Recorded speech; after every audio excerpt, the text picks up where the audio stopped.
Greetings! Another vlog, another location shoot this time. I'm just basically taking a quick break from helping Robin set up some of her new furniture. I have spent so much of this week doing IKEA flat packs between here and a little bit of work back home as well, so yes, I figured I would take the opportunity to record a quick vlog, and stepping back from the serious nature of last time, back onto something I wasn't going to touch on again quite yet. But I want to talk again about Viewster and Omakase. I wasn't going to. I'm wanting to stop needling them quite as much. Or I was, until they did Ask Me Anything on Reddit last night. Which basically, brings everything back to the forefront and makes, all this timely. And, I've seen other people, especially in the UK side of the anime fandom, been talking about stuff again. So it just makes sense for me to talk about how I'm feeling, several weeks on and with some of the latest revelations.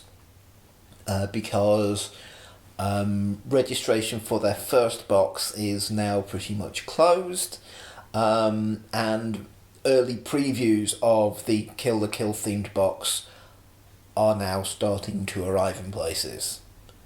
Going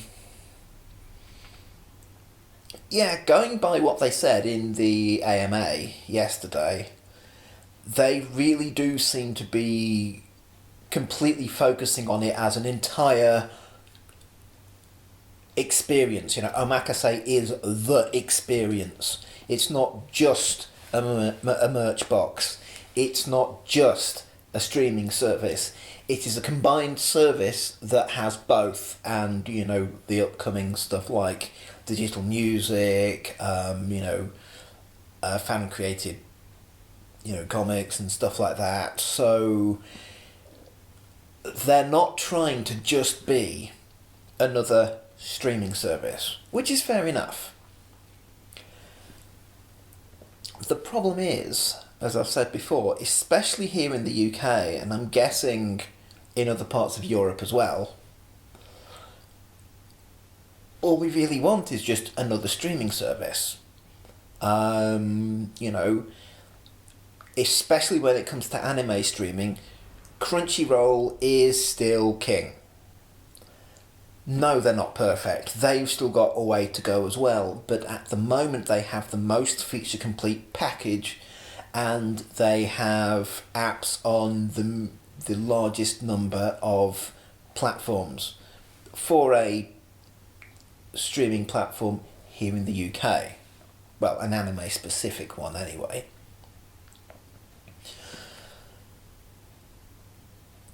I think the reason it gets so annoying is that, Viewster are a European company. And the UK seemed to be their first real foray into the English-speaking market, especially as over the past couple of years they've been doing the really, really heavy anime push. But it seems like they've used that to get to a point where, okay, now we need to expand, we want to go global, we're going to break into the American market, and unfortunately, from a UK point of view, that's where everything, I think, seems to fall apart. Because Viewster are a video-on-demand service that do, all sorts of film and TV, but also are very heavy on the simulcasting and the anime streaming. America already has, it has Netflix, it has Hulu, it has Crunchyroll, it has Funimation, it has Neon Alley. It's got so many outlets for both generic and anime streaming. So, of course, it seems that once Viewster opened their American arm and went into the American market, that's when they really seemed to push towards going the Omakase route, because that's when they really, I think, were trying to go, okay, we need to be something different. We can't just be one of a whole load of anime streaming services. They don't want to operate just the same as everybody else. But the problem is, especially here in the UK, and I can only assume elsewhere in Europe, That's not the same case. Especially if you're doing anime, if you're doing any of the stuff that Crunchyroll doesn't have, that is already what sets you apart. You don't need to distinguish yourself any differently because you're already providing something that the market doesn't have. You're providing the holes in Crunchyroll's catalogue. Whether it's the regional restricted ones that other companies have picked up, whether it's just other companies have picked up just the English language rights or any of the non-Japanese rights for, those shows are what is needed in the UK and I can only assume in other places. In America, that's not so much the case because they will be showing an awful lot of the same kind of stuff as you can already get on other platforms. So you need to have something to set yourself apart if you're going to operate over there. But here, that is not the case, and it does feel like they're wanting to be this whole big service that can be its own unique thing on a global scale. Except they've lost what makes them special in the UK, because what made them special was they worked like Crunchyroll for the things that Crunchyroll didn't show. And yes, they now have a way of watching without the adverts. Yes, they are bringing out the HD video apparently at some point next year. And yes, they already have started to improve the ability to, start watching something on one platform, and then if you log into your Viewster account on another platform, you can pick up from where you've left off, and you've got, a proper, queue of what it is you're trying to watch. So they have made very, very much needed improvements. They are continuing to make service improvements. But they have locked some of these service improvements into the Omakase service and gone, that's what we are now. No, we don't want to be just like Crunchyroll. Crunchyroll can do their thing. It's like, yeah, but Crunchyroll can't do their thing with certain titles. You can. We still want those titles here, ad-free and in HD. And, there's just a fair few of us who really just want that part of the service spun out separately because that's all we need. And also, that's if you're lucky enough to be here in the UK or Ireland or Canada. Because again, Canada, although they're basically, America's next door neighbours, they still have the same thing with the higher shipping charges, that handle stuff like sales tax and international shipping and, customs charges to make sure that there's no sneaky little unexpected bills because they don't yet have distribution from outside of America. Hence the shipping charges have to be higher, and like I said in my previous video, yes, they are covering all of those costs so you don't get a nasty little, you need to pay a little bit more. Problem is, we're the lucky countries, believe it or not. Yes, if I do want to spend more money than I want to per 2 months, I can if I want to watch Viewster ad-free and in the future HD. Although it's more than I personally think the service is worth, I have that option. France doesn't. Germany doesn't. I don't think Australia or New Zealand have yet. If you're outside the shipping area, you can't subscribe to Omakase. If you're not subscribed to Omakase, you can't get any of the premium video.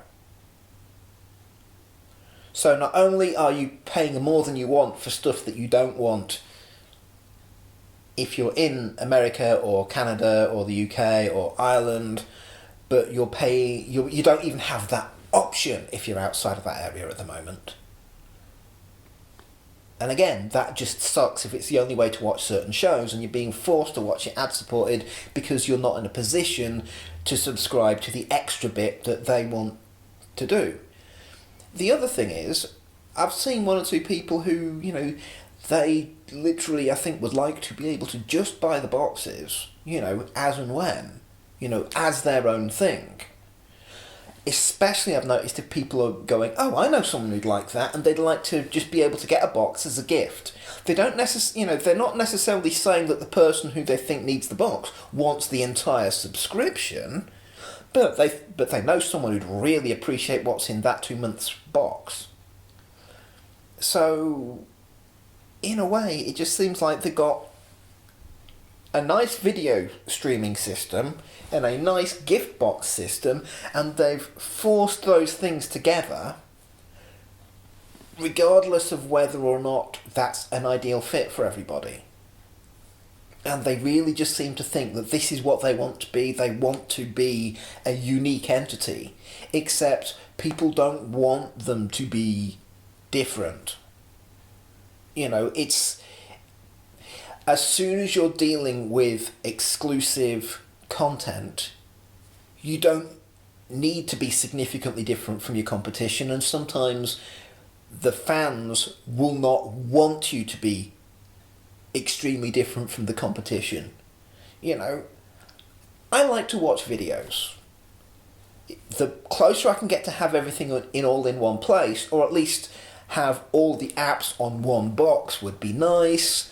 But all the programs I watch just through one system, so it's just having to use one queue, one set of menus, one how the controller works, not kind of going, okay, so I'm doing this here, and now for this I've got to use this app, and that uses that button in a slightly different way.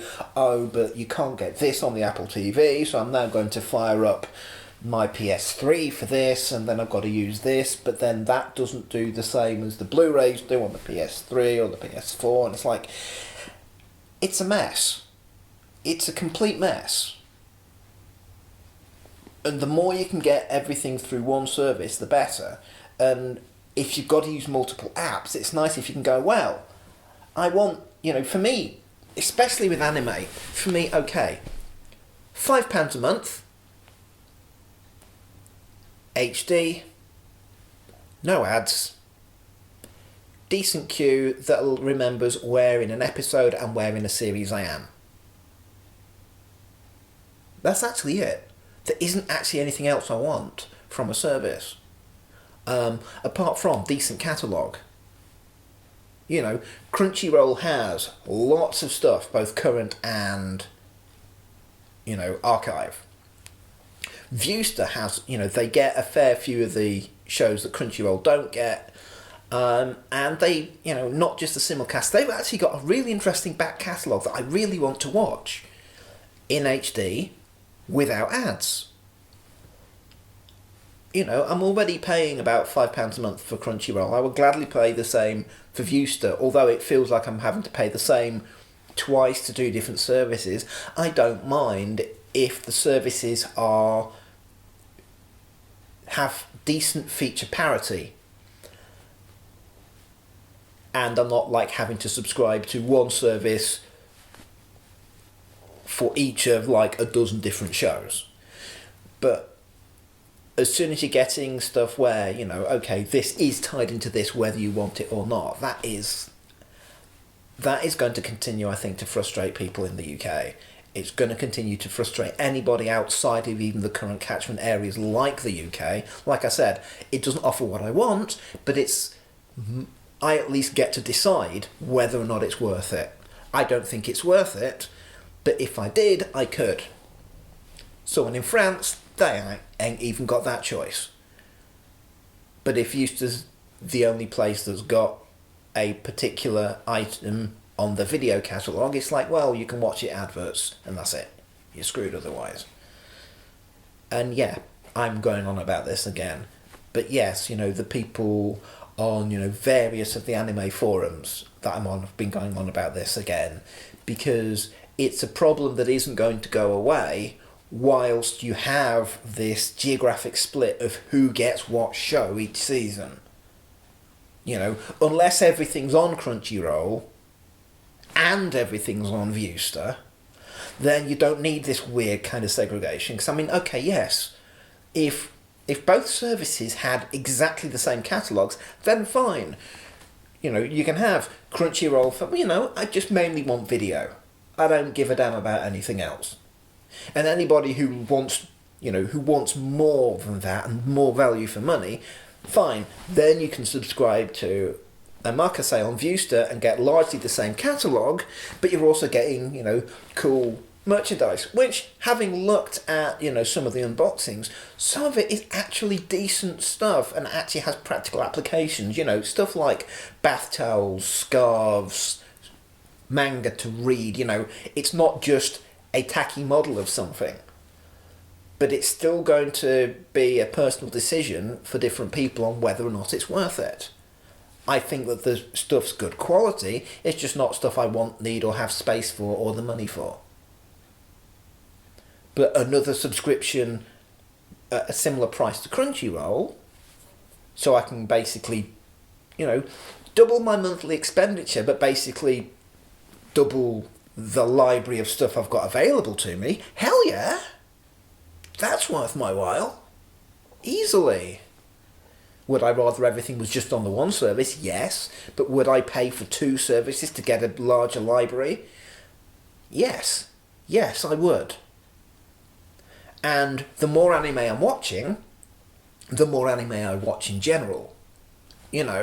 Because there's always in any given series, like, either a certain amount of shows that's like my critical mass, or a certain must-have show. Once I've hit one or both of those, I tend to find that, okay, I'm in a heavy anime watching habit. So, the more anime I'm watching, I'll hit a certain amount and I'll watch even more, and then I'll be really getting my money's worth.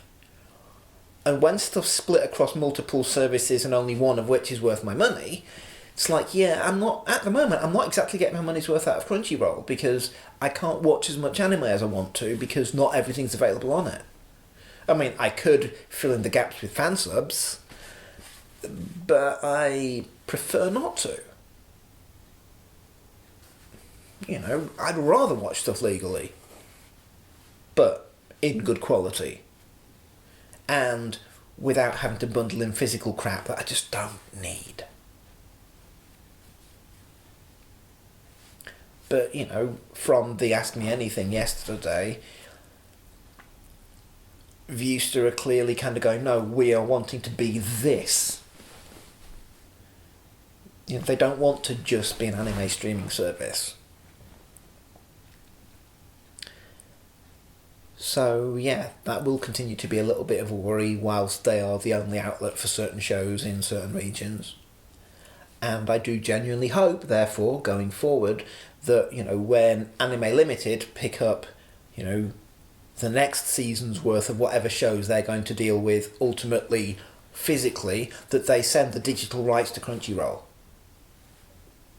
Because at the moment, Crunchyroll is the best value for money service if you just want anime.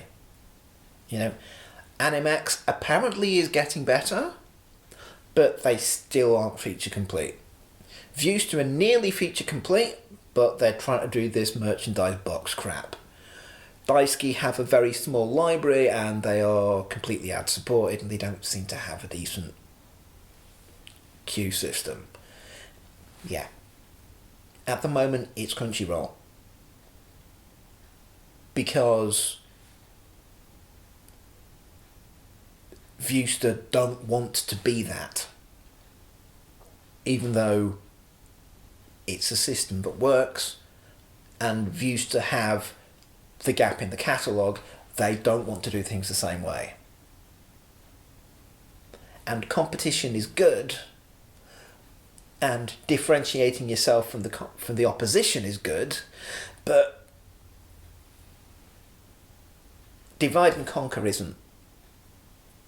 Because as soon as you're splitting different bits of content between different services that have completely different ways of working, completely different price levels and completely different things they offer, that doesn't help anybody. It just pisses people off and either increases the amount of piracy or just increases the amount of I can't be arsed watching it at all. And that's not good. That's not good at all. Oh well, I've been going on for quite enough about that. And I have a sneaking suspicion, though, that that won't be the last time that I go on ranting about Viewster and Omakase. But I think that's enough for now. So until next time, see ya.